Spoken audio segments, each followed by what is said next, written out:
একটু সামনে এগিয়ে যাও, একটু সামনে এগো।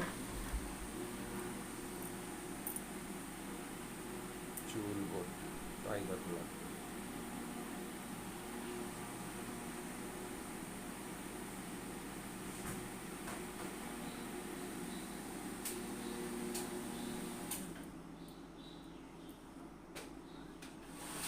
এই যে পিঠে থালা লাগার মানে হচ্ছে নড়বে না এখন, আস্তে আস্তে আস্তে আস্তে ও পুরো ধরবে একদম।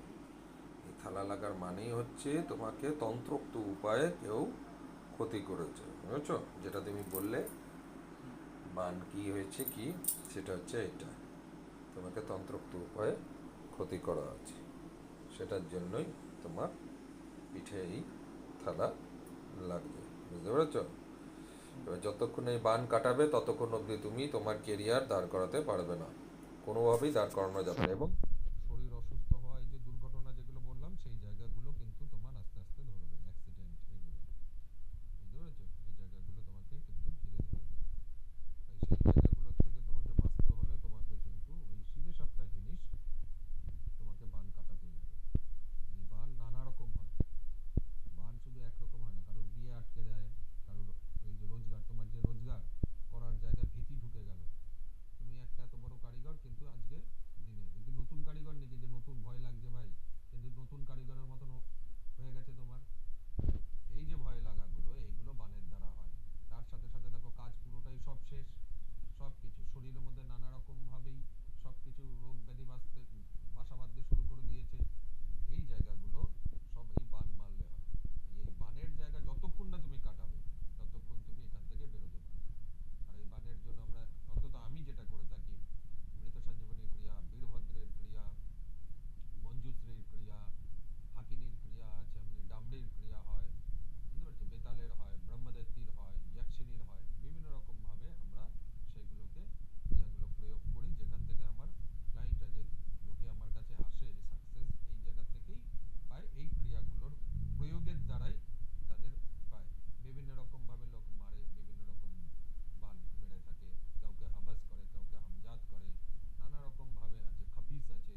কবজের আগে 5খানা যজ্ঞ হয়, তার অন্তত তন্ত্রোক্ত ক্রিয়া যেগুলো আমরা যে তন্ত্র ক্রিয়ার জন্য আসি, যজ্ঞ ক্রিয়ার বাদ দিয়েও যে তন্ত্র ক্রিয়ার জন্য লোক আসে, সেই তন্ত্র ক্রিয়াগুলো 18 থেকে 20 রকমের তন্ত্র ক্রিয়ার প্রয়োগ হয় শুধু। তারপর গিয়ে তার একটা কবচ তৈরি হবে, মানে কবচের জিনিস তৈরি হলো, এরপর তার নাম গোত্রে মন্ত্র জপে কবচটাকে সংপুটিত করতে হবে, প্রাণ প্রতিষ্ঠা করতে হবে, বিভিন্ন রকম ভাবে করে তারপর তাকে কবচ দেওয়া হয়। কবচের পরেও কিন্তু প্রত্যেক মাসে তার জন্য যজ্ঞ তন্ত্রোক্ত চালান ক্রিয়া হতে থাকে। কতদিন হবে? যতদিন তুমি লিখিত জমা না করবে যে তুমি রেজাল্ট পেয়ে গেছো আমার কাছে যে কাজ করাতে এসেছো। তো সেই জিনিসগুলো তো যারা মেনটেন করবে তার কাছেই কাজ করাও, কারণ সে তো তোমাকে ওই গ্যারান্টিটা দিচ্ছে, সে কিন্তু দিনের লোভ দেখাচ্ছে না যে 10 দিনে তোমাকে করে দেবো, 20 দিনে, 7 দিনে, 5 দিনে, ওই লোভ দেখাচ্ছে না। হ্যাঁ, তাহলে যারাই তোমাকে এই যে আমি ক্রিয়া করব, আপনি আসতে থাকুন, রেজাল্ট দেওয়ার দায়িত্ব আমার, আপনি প্রত্যেকটা কাজে বসবেন, যারাই তোমাকে বলবে তুমি তাকেই ট্রাস্ট করতে পারো, কারণ সে তোমার থেকে তো পালাচ্ছে না, টাকাটা নেওয়ার পর কবজটা দিয়ে পালিয়ে যাচ্ছে না, সে বলছে রিপোর্ট জমা করো, প্রত্যেকটা কাজে আসো, সে কিন্তু প্রথমবার কথাগুলো আমার শুনে ঠিক লাগছে, মানে আপনি বলছেন যে রিপোর্ট করো, এই করো, যে জানান যে কি ব্যাপারটা